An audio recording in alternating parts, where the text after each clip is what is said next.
Hello everyone, welcome back to my channel. Welcome ঘুরতে ঘোরাতে। আমি মহুয়া, আমার আর একটি নতুন ব্লগে সকল বন্ধুদের জানাই ওয়েলকাম। কেমন আছো তোমরা সবাই? আশা করি যে যেখানে আছো সবাই সুস্থ আছো এবং ভালো আছো, বলে না তো কৃপায় আমরাও বেশ ভালো আছি। তো চলো, আজকে হচ্ছে 2026 সালের 13ই এপ্রিল, কিন্তু নীলষষ্ঠী পালিত হচ্ছে। আর এই নীলষষ্ঠী সারা দেশ জুড়েই আমাদের পালিত হয়। আর নীলষষ্ঠী প্রধানত মায়েরাই করে থাকে সন্তানের মঙ্গল কামনার্থের জন্য। এছাড়াও করে থাকেন যারা সদ্য মা হতে চলেছেন এবং আগামী দিনে যারা মা হতে পারছেন না বা তারাও কিন্তু এই নীলষষ্ঠী উপবাস করে থাকেন। তো চলো বন্ধুরা, আমি কিন্তু নীলষষ্ঠীর উপোস করে আমি কিন্তু পুজো দিচ্ছি। তো আমি আমার মতো করে পুজো দিই সবসময়, সেটাই তোমাদের কাছে শেয়ার করব। সবাই সাথে থাকো, সঙ্গে থাকো। আই হোপ তোমাদের কাছে ব্লগটা অনেক অনেক ভালো লাগবে। আর আমি এখানে মহাদেবকে আমি কিন্তু ঘি মাখিয়ে নিলাম, ভালো করে কিন্তু ঘি মাখিয়ে নিয়েছি। আর এটা কিন্তু আমি ঘি, মধু, শর্করা, দুধ, দই দিয়ে কিন্তু আমি পঞ্চামৃত তৈরি করে নিয়েছি, যেটা হয় পঞ্চামৃত কিন্তু তৈরি করে নিই। এবার কিন্তু আমি মহাদেবের মাথায় কিন্তু আমি দুধ দিয়ে পঞ্চামৃত তৈরি করেছি, সেটা আমি অর্পণ করছি। আর এবার আসা যাক আর একটি কথায়। অ্যাকচুয়ালি আজকের দিনে প্রত্যেক ঘরে ঘরে মায়েরা সন্তানের মঙ্গল কামনার্থের জন্য এই পূজাটা করে থাকেন। কেউ মন্দিরে পুজো করেন, কেউ আবার নিজের বাড়িতেও কিন্তু মহাদেবের কাছে নীলষষ্ঠীর পুজো করে নীলের ঘরে বাতি দান করেন, সন্তানের মঙ্গল কামনা করে বাতি দেন।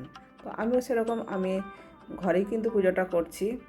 আর এখানে পঞ্চমৃত দিয়ে বাবাকে অভিষেক করিয়েছি। অভিষেক করানোর পর কিন্তু আমি আবার প্লেন জল দিয়ে কিন্তু ভালো করে ধুয়ে একদম মুছে পরিষ্কার করে নিয়ে বাবাকে আবার পাথরের বাটিতেই কিন্তু বসাবো। আর একটা কথা না বললি না, এখানে কিন্তু আমি নন্দী মহারাজকে আজকে স্থাপন করলাম। এত বছর কিন্তু আমার নন্দী মহারাজ আমার ঠাকুর মন্দিরে ছিল না। তো আজকে বিশেষ একটা ভালো দিন, যার জন্য আমি নন্দী মহারাজকেও আজকে স্থাপন করেছি। তো এবার বাবাকে কিন্তু আমি চন্দন পরিয়ে দিচ্ছি, চন্দনের তিলক দিয়ে দিলাম, চুলে দিয়ে দিলাম এবং নন্দী মহারাজকেও দিয়ে দিচ্ছি।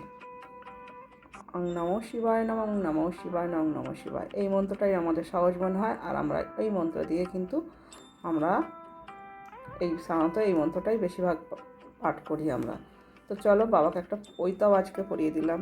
আর নীলষষ্ঠী কেন করা হয়? মায়েরা সন্তানের আয়ু ও সুস্থ কামনার্থের জন্য সারাদিন নির্জলা উপবাস করেন। অনেক সময় দেখা যায় অনেক মায়েরা বাড়িতে যারা পুজো করেন তারা মন্দির হয়তো যেতে পারলো না, তার জন্য কিন্তু কারোর কোনো ক্ষোভ করার কোনো দরকার নেই। কেননা ভগবান ভোলে বাবা মহাদেব, নীলকণ্ঠদেব অল্পতেই সন্তুষ্ট হন। তো যেখানে তুমি ভক্তি ভরে পূজা দেবে, ভোলে বাবা মহাদেব, নীলকণ্ঠদেব কিন্তু সেইভাবেই পুজো গ্রহণ করবেন। আর আমি কিন্তু আজকে 3টে বেলপাতা অর্পণ করবো, কেননা আমি 5টা করি সবসময়, বাট আজকে আমার বেলপাতাটা কম এসেছে বাড়িতে, যার জন্য আমি 3টে একদম নিখুঁত বেলপাতা আমি বাবার মাথায় কিন্তু অর্পণ করছি। আর এই দিনে অ্যাকচুয়ালি খুব সহজ সরল পদ্ধতিতে এই পুজো।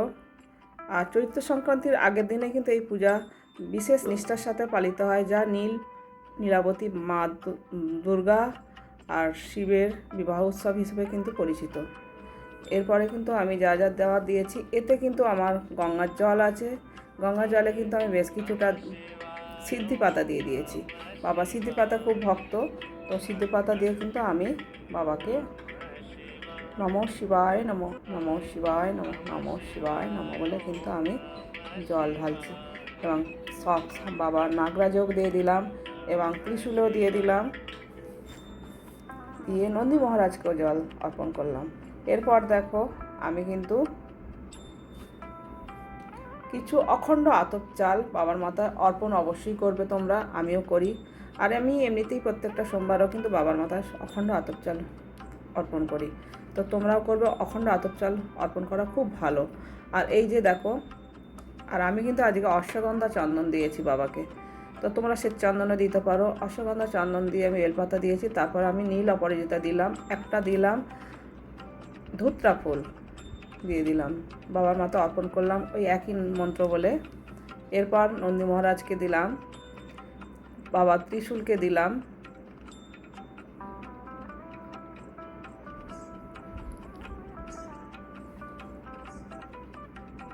আর এইদিকে নন্দী মহারাজকে একটা কিন্তু নীলফুল দিয়ে দিলাম। আর আজকে বেশ জানো তো বেশ কয়েকটা নীলফুল দিয়েছে। এছাড়া আমার গাছে দেখলাম আজকে দুটো আবার নীলফুল হয়েছে। এরপর কিন্তু আমি যেখানে আমার বাবার স্থান সেখানেই কিন্তু বাবাকে আবার বসিয়ে দিলাম। তো গাইস, তারপরে কিন্তু আমি বাবাকে উপরে বাবার যে জায়গায় বসাই রোজ ওইখানেই আমি কিন্তু বসিয়ে দিয়েছি। বাবার স্থান আমার ওইখানেই হয়েছে। আর বাবাকে কিন্তু একটা ধুতরা ফলও দিয়ে নিবেদন করেছি। আজকের দিনে ধুতরা ফল দেবে আর একটা কাঁচা আম, 5 রকমের ফল তো দিতেই হবে, তার সাথে একটা কাঁচা আম, সসিস কাঁচা আম একটা দিতে হয়। আমিও কিন্তু একটা কাঁচা আম দেবো, মানে 5 রকম গোটা ফলের মতো ওটা রাখতেই হয়, দিতে হয়। তো সেটাও দিয়েছি। এরপরে কিন্তু আমি সকল দেবদেবীকে কিন্তু আমি পূজা করে নিচ্ছি। বাবার পূজা আগে করেছি, তারপরে কিন্তু সকল দেবদেবী, যেহেতু একই মন্দিরে আছে সব দেবদেবীকেই পুজো করতে হয়, তাই না?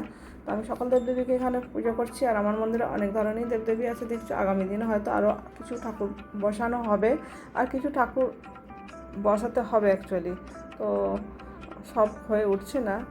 তো ধূপ দেখিয়ে দিলাম, দিয়ে বাবার কাছে কিন্তু নীলকণ্ঠদেবের কাছে কিন্তু আমি আজকে আমার সন্তানের নাম করে কিন্তু একটা মোমবাতি দিয়ে দিলাম। তোমরা মোমবাতি দিতে পারো, প্রদীপও দিতে পারো, কেউ প্রদীপও জ্বালাতে পারো, মোমবাতি প্রদীপ দুটোর মধ্যেই জ্বালাতে পারো। এরপর আমি 5 রকম এই যে গোটা ফল চন্দন সহযোগে ফুল দিয়ে আমি কিন্তু বাবাকে অর্পণ করছি। এটা আজকে দিতেই হয়, 5 রকমের গোটা ফল অবশ্যই দেবে তোমরা।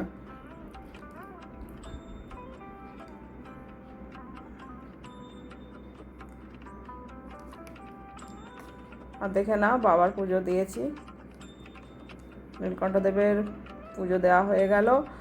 আর সকল বন্ধুদের কাছে একটাই কথা বলবো, মনের ভক্তি হচ্ছে সবথেকে বড় জিনিস। তুমি যেখানেই বসে পুজো করো না কেন, মনের ভক্তি থাকলে ভগবান ভোলে বাবা মহাদেব তার পুজো সবসময় গ্রহণ করে। এটা আমি নিজের থেকেই এটা আমি খুব ভালোভাবে বুঝতে পারি এবং আমি সেটা করিও। তাই দেখো বাবার পুজো দেওয়া হয়ে গেছে, সকল দেবদেবীকেও পুজো দিয়ে দিয়েছি।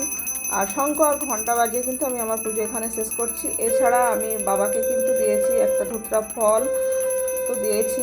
এছাড়া 1 টাকা 16 আনা, যেটা 16 আনা দক্ষিণা সবসময় দিতে হয়। তোমরা কিন্তু দক্ষিণা দেবে, যে কোনো পুজো করতে গেলে দক্ষিণা দিতেই হয়।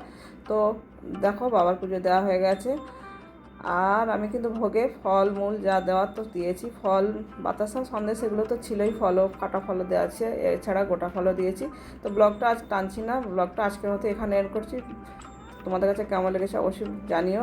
ভিডিও ভালো লেগে থাকলে অবশ্যই একটা লাইক করো, কমেন্ট করো, শেয়ার করো। চ্যানেলে নতুন হয়ে থাকলে চ্যানেলটি সাবস্ক্রাইব করে পাশে থাকো, পাশে থাকা বেল বাটনটি অবশ্যই অল করো।